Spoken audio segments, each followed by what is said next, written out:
ఓం సాయిరాం. బాబా భక్తులందరికీ కూడా నమస్కారం అండి. అందరూ కూడా సుఖంగా సంతోషంగా ఎప్పుడూ కూడా ఆనందంగా ఉండాలి అని చెప్పి ఆ బాబాగారి తరపున నేను కూడా మనస్ఫూర్తిగా కోరుకుంటున్నాను. ఈరోజు బాబాగారు అందించే సందేశం ఏంటి అంటే కనుక, తల్లి, ఉన్నదాన్ని దూరం చేసుకుంటున్నావు, నీ కర్మని నువ్వే ఆహ్వానించుకుంటున్నావు, దరిద్రానికి నువ్వే స్వాగతం పలుకుతున్నావు. తప్పు తల్లి, తప్పు చేస్తున్నావు, వెంటనే చూడు, లేకపోతే నష్టపోతావమ్మా అని చెప్పి ఏదో తెలియని సందేశాన్ని ఈరోజు బాబాగారు మనకు అందించడానికి మన ముందుకు వచ్చారండి. మరి ఆ సందేశం ఏంటో పూర్తిగా వింటేనే అర్థమవుతుంది. దానికంటే ముందు చాలామంది కూడా చెప్పుకోలేనటువంటి సమస్యలతోటి సతమతమైపోతూ వాటిని ఎలా తీర్చుకోవాలో తెలియక ఇబ్బంది పడిపోతూ ఉంటారు. అటువంటి వారి కోసం శ్రీ షిరిడి సాయిబాబా ఆశీస్సులతో జ్యోతిష్యం చెప్పబడును గురూజీ శివరామరాజు గారు. Phone number 9959422552. మీరు ఇప్పటి వరకు ఎన్నో చోట్ల జ్యోతిష్యం చెప్పించుకొని మీరు ఆశించిన మార్పులు మీ జీవితాలలో జరగలేదని చెప్పి బాధపడి ఉంటారు. కానీ ఇక్కడ అస్సలు అలా జరగదండి. మీ సమస్యలు ఏవైతే ఉన్నాయో, ప్రేమ, పెళ్లి, ఉద్యోగం, రాజకీయం, సంతానం లేక ఇబ్బంది పడుతున్న, భార్యాభర్తల మధ్య గొడవలున్నా, అప్పుల సమస్యలున్నా, శత్రువుల సమస్యలున్నా, అవేంటో మీరు గురువుగారికి వివరించి చెప్పినట్లయితే వాటికి తగిన పూజలు చేసి గురువుగారు మీకు రోజులలోనే పరిష్కారాన్ని చూపిస్తారు. గురువుగారు చెప్పింది చెప్పినట్లు 100కి 100% జరుగుతుంది. నమ్మకంతో స్క్రీన్ మీద కనిపిస్తున్న నెంబర్కి అయితే కాంటాక్ట్ అవ్వండి. అంతేకాకుండా భార్యాభర్తల మధ్య వశీకరణ, స్త్రీ మరియు పురుషుల మధ్య వశీకరణ కూడా 100% జరపబడును. మాకున్నటువంటి ఎన్నో రకాలైన సమస్యలు కూడా గురువుగారు చేసిన పూజల వల్ల అవన్నీ తీరి ఈ రోజున మేము జీవితంలో ఆనందంగా ముందడుగు వేస్తున్నాము. అలాగే మీకు కూడా జరగాలి అంటే వెంటనే కాంటాక్ట్ అవ్వండి. ఇక బాబాగారి యొక్క సందేశం విషయానికి వస్తే, తల్లి, నీ దగ్గర ఉన్నదాన్నేమో నువ్వు దూరం చేసుకుంటున్నావు, నీ కర్మని నువ్వే అది వెళ్ళిపోతున్నా కానీ మళ్ళీ మళ్ళీ ఆహ్వానించుకుంటూ ఉన్నావు. నీ చేతులతో నువ్వే దరిద్రానికి స్వాగతాన్ని పడుతున్నావు. ఇదంతా కూడా ఎప్పుడు జరుగుతుంది, ఎలా జరుగుతుంది, ఎందుకు జరుగుతుంది అని చెప్పి నీకు నువ్వే తెలుసుకోలేకపోవడం వల్ల నీ వల్లనే తప్పు నీ జీవితంలో జరుగుతూ ఉంది. కాబట్టి ఈ తప్పుని కనుక నువ్వు సరిచేసుకునే ప్రయత్నం చేస్తే నువ్వు కోరుకున్న జీవితం అనేది నీ సొంతం అవుతుంది. నీ జీవితంలోకి నెగిటివ్ అంతా కూడా వెళ్ళిపోయి ఆనందాలు, సంతోషాలు అనేవి అడుగు పెడతాయి. బాబా, కష్టాలు, బాధలు, సమస్యలు నాకే ఎందుకు అని చెప్పి ప్రశ్నిస్తూ ఉంటావు కదా. అయితే నీకున్న సమస్యలకి, బాధలకి, కష్టాలకి అన్నింటికీ కూడా కారణం నువ్వే అయినప్పుడు నన్ను ఎంత ప్రశ్నించినా కూడా నీకు సమాధానం ఎలా దొరుకుతుంది చెప్పు? అసలు ఏం చెప్తున్నారు బాబా? నా బాధలకి, నా కష్టాలకి, నా కర్మలకి నేను కారణమేంటి? నా చేతులతో నేను దరిద్రాన్ని ఆహ్వానించుకోవడం ఏంటి? నా జీవితంలో ఏం జరుగుతుంది బాబా అని చెప్పి అడుగుతూ ఉన్నావు కదా. అయితే నేనిప్పుడు నీకు ఒక చిన్న కథని చెప్తాను. ఈ కథ వింటేనే అసలు నీ జీవితంలో ఏం జరుగుతుంది అని చెప్పి నీకు పూర్తిగా అర్థమైపోతుంది. తప్పు ఎక్కడ జరుగుతుంది అనేది కూడా నీకు పూర్తిగా తెలుస్తుంది. అనగనగనగా ఒక పల్లెటూరు. ఆ పల్లెటూరులో ఒక పేద కుటుంబం ఉంది. ఆ పేద కుటుంబంలో ఒక అమ్మాయి కూడా ఉంది. ఆ అమ్మాయి పేరు రజని. అయితే ఆ అమ్మాయి చదువులో ఎప్పుడూ కూడా మొదటి స్థానంలో ఉంటుంది.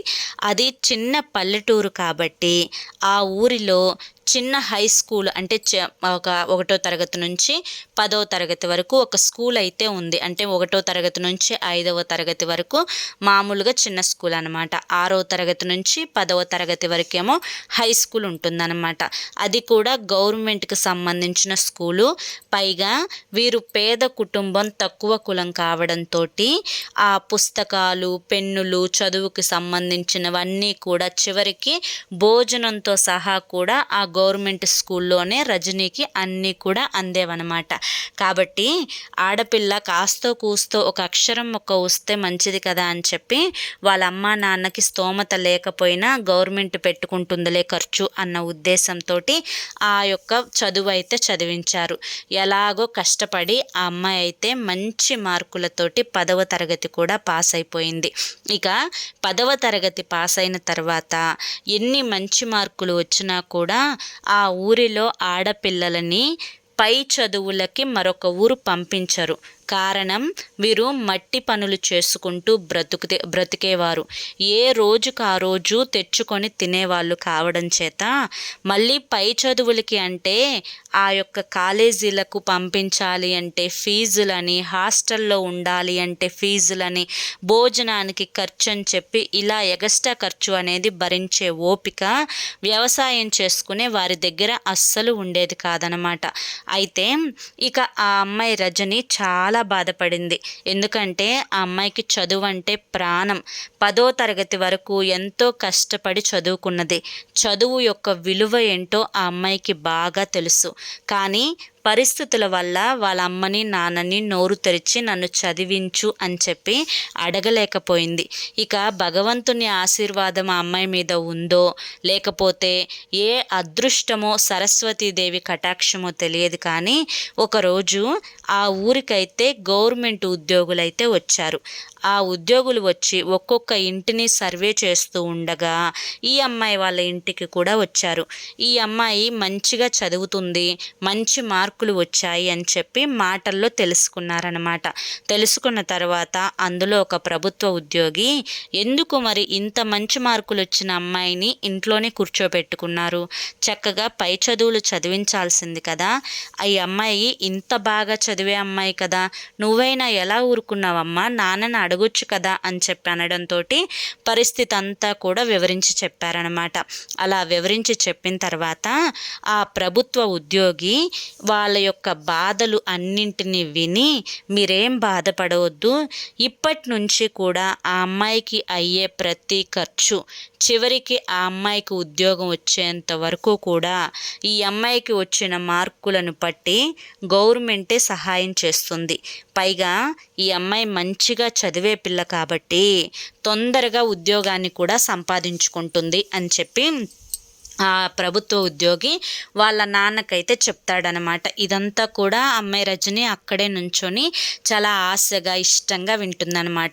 ఇక అయితే వాళ్ళ నాన్నని లోపలికి పిలిచి చెప్తుంది, నాన్న నాకు చదువు అంటే చాలా ఇష్టము, మీ పరిస్థితుల వల్ల నేను చదువుకోలేకపోయాను కదా, మరి ఇప్పుడు మీకు రూపాయి కూడా ఖర్చు లేదు అని చెప్పి చెప్తున్నారు కదా, నేను పై చదువులు చదువుకోవడానికి వెళ్తాను నాన్న, నేను పై చదువులు చదువుకుంటాను, ఈ ఊరికి మంచి పేరు తెస్తాను, ముందుగా నాకు వచ్చిన ఉద్యోగం డబ్బులు పెడితే ముందుగా ఈ ఊరికే నేను ఏదైనా ఒక సేవ చేసి చూపిస్తాను, నాలాగా చదువుకోవాలి అనుకుంటున్న ఎంతోమంది పిల్లలకి సహాయం చేసి వారిని కూడా చదివిస్తాను నాన్న, మీరు వద్దు కాదు అని చెప్పి అనకండి నాన్న అని చెప్పి అంటుందన్నమాట.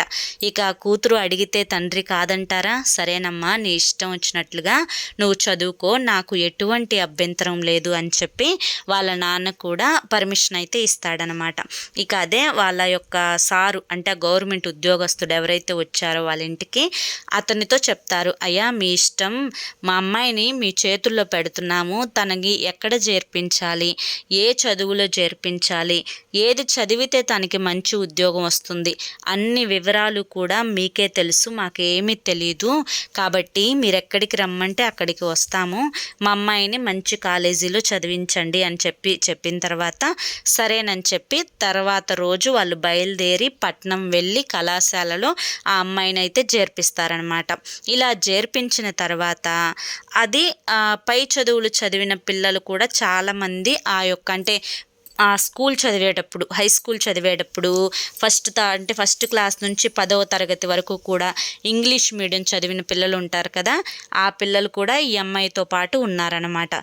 ఈ అమ్మాయి ఏమో గవర్నమెంట్ స్కూల్లో తెలుగు మీడియం చదువుకుంది, చాలామంది పిల్లలేమో ఇంగ్లీష్ మీడియం చదివిన పిల్లలు ఉన్నారు. ఆ పిల్లలు ఈ అమ్మాయి దగ్గరికి వచ్చి ఇంగ్లీష్ మాట్లాడుతూ ఉంటే ఈ అమ్మాయికి ఏమో సరిగా అర్థమయ్యేది కాదు.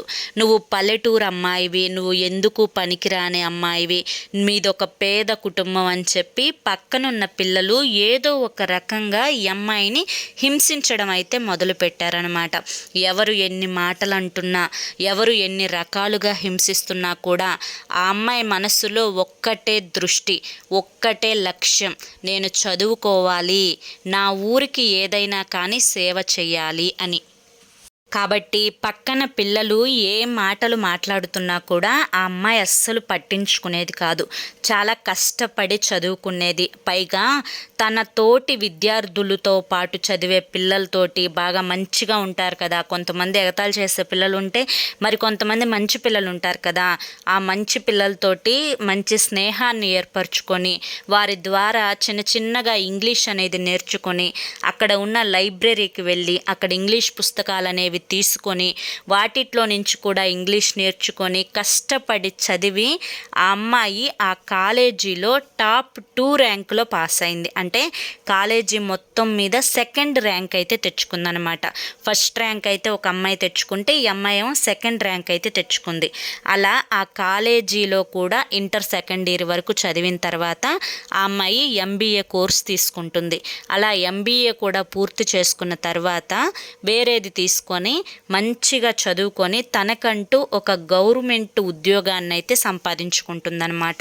అలా సంపాదించుకున్న తర్వాత ఆ యొక్క ఊరిలో అడుగు పెట్టిన తర్వాత ఆ ఊరిలో ఉన్న ఆడపిల్లలందరికంటే కూడా ఈ అమ్మాయే మొదటి స్థానంలో ఉండడం, ఈ అమ్మాయే చదువుకున్న అమ్మాయి అవ్వడం, పైగా గవర్నమెంట్ ఉద్యోగస్తురాలు అవ్వడంతో ఆ ఊరిలో ప్రతి ఒక్కరూ కూడా ఆ తల్లిదండ్రులను సన్మానించి ఇంత పల్లెటూరిలో ఉండి కూడా మీరు అమ్మాయిని కూడా ఆలోచించకుండా పై చదువులకు పంపించారు అని చెప్పి తల్లిదండ్రులను మెచ్చుకొని ఆ యొక్క తల్లిదండ్రులకు సన్మానం చేసి ఈ అమ్మాయి అన్నమాట ప్రకారమే ఆ ఊరిలో ఎవరైతే పేద పిల్లలు ఎవరైతే మంచిగా చదువుకొని 10వ తరగతిలో మధ్యలోనే ఆపేసిన వాళ్ళు ఇకపై చదువుకోవాలి అని చెప్పి అనుకుంటున్న వాళ్ళు ఎవరైతే ఉన్నారో ఈ అమ్మాయి తరపున తనకు చేయగలిగినంత అంటే చేయగలిగినంత సహాయం చేస్తూ వారిని కూడా చదివిస్తూ మంచిగా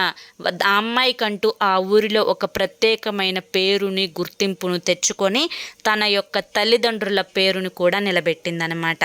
ఇక్కడతో కథ ముగుస్తుంది. ఈ కథ ద్వారా బాబాగారు చెప్పాలి అనుకుంటున్న నీతి ఏంటి అంటే కనుక, తల్లి, ప్రతి మనిషి జీవితంలో కష్టాలుంటాయి, నష్టాలుంటాయి, దుఃఖాలుంటాయి, సమస్యలుంటాయి. ఏ మనిషి కూడా నాకు కష్టాలు ఉన్నాయి, బాధలు ఉన్నాయి, సమస్యలు ఉన్నాయి అని చెప్పి బ్రతకడం మానేస్తున్నాడా? తిండి తినడం మానేస్తున్నాడా? నిద్రపోవడం మానేస్తున్నాడా? ఏది మానేయడం లేదు. అలా అని చెప్పి సంతోషాలు రా అంటే వస్తాయా? ఆనందాలు వచ్చి పో అంటే పోతాయా? ఏవి కూడా మనకి శాశ్వతం కాదు. నిజానికి చెప్పుకోవాలి అంటే ఈ ప్రాణమే శాశ్వతం కాదు. అటువంటప్పుడు ఏదైనా కానీ మనిషి బ్రతుకున్నంత వరకు మాత్రమే అని పూర్తిగా మీకు తెలుసుకున్నప్పుడు ఈ యొక్క జీవితాన్ని సంతోషంగా ఆనందంగా ఆస్వాదించగలగాలి. అలా కాకుండా నాకెందుకు ఈ కష్టం వచ్చింది, నాకే ఎందుకు రావాలి, నాకు భగవంతుడు ఎందుకు ఈ శిక్ష వేశాడు అని చెప్పి నీకొచ్చిన కష్టానికి నువ్వు బాధపడుతూ నీపై ఎవరైతే అంటే నీ కింద ఎవరైతే కాస్తంత తక్కువగా చులకనగా నువ్వు ఒక మాట అంటే పడే విధంగా ఉంటున్నారో వారి మీద గొంతేసుకొని పడుతూ వారే నీ కష్టానికి కారణం అని చెప్పి వేలు చూపించి పదే గొడవలు పెట్టుకుంటూ పోతే జీవితం అంతా కూడా గొడవలమయమైపోతుంది. అంటే జీవితం అంతా కూడా ఒక అర్థం లేని సంఘర్షణ అనేది అయిపోతుంది. కాబట్టి ఇలా చేయడం వల్ల కూడా పోయిన జీవితాలు ఏవి కూడా తిరిగి రావు కదా. మరి ఎందుకు గొడవలు, ఎందుకు ఒకరిని నిందించడం, ఎందుకు కోపం, ఎందుకు ఆవేశం? నువ్వు బాధలు పడుతున్నావు, కష్టాలు పడుతున్నావు, మనసంతా కూడా బాధగా ఉంది. మరి ఏం చేయగలుగుతావు? ఈ కష్టాలను కర్మలను తొలగించమని చెప్పి భగవంతుని ప్రార్థించడం తప్ప అంతకు మించి నీ చేతిలో ఏముంది అని చెప్పి ప్రశ్నిస్తే ఉంది. ఖచ్చితంగా నీ చేతుల్లోనే ఉంది.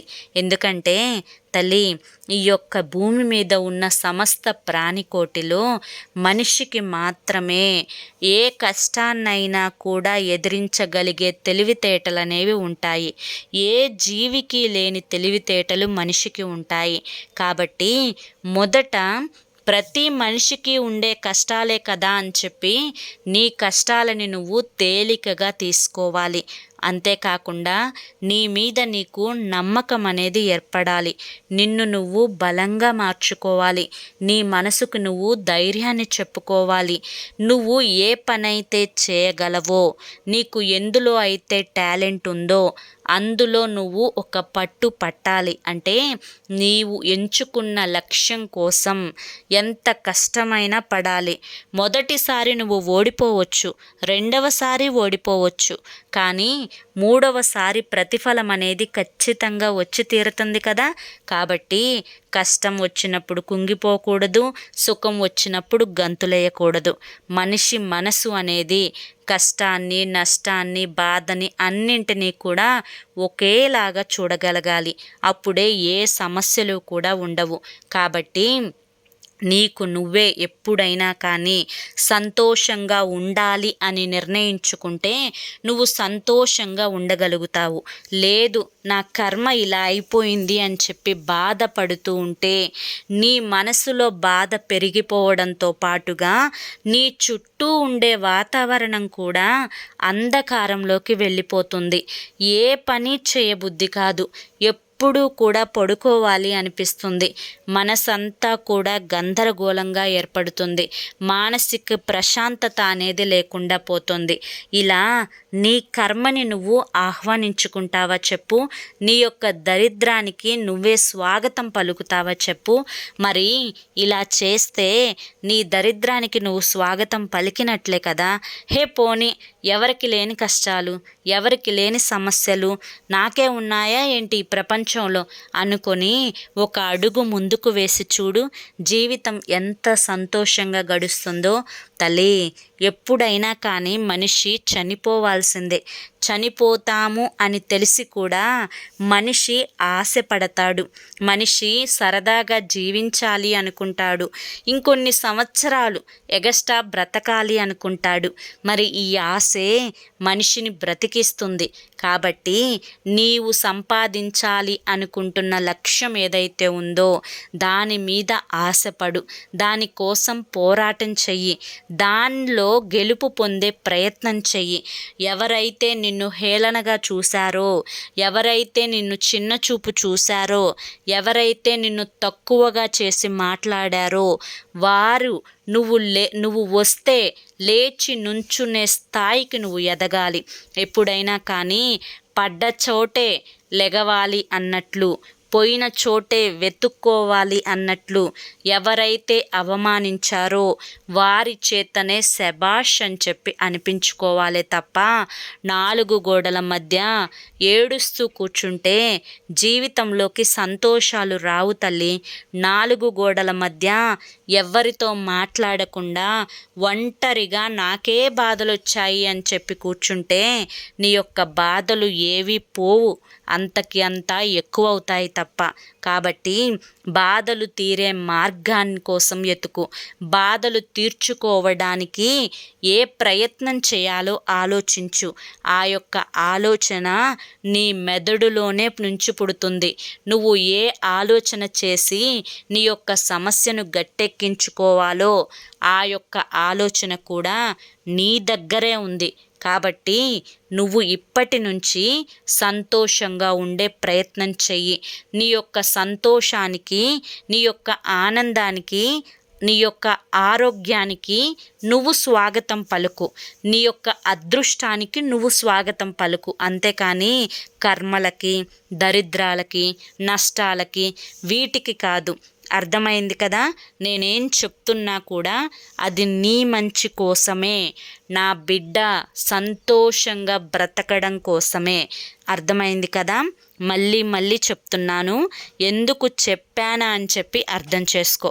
మరి ఈరోజు బాబాగారు చెప్పాలి అనుకుంటున్న సందేశం అనేది ఈ విధంగా ఉందండి. మరి సందేశంలో ఉండే మీరందరూ కూడా గ్రహించారు అని చెప్పి అనుకుంటున్నాను.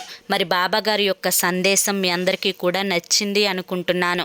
మరి బాబాగారి యొక్క సందేశం మీకు నచ్చింది, అర్థమైంది అని చెప్పి అనిపిస్తే బాబాగారి మీద మీకు ఏమాత్రం నమ్మకం ఉన్నా కానీ ఈ వీడియోకి ఒక చిన్న లైక్ ఇవ్వండి.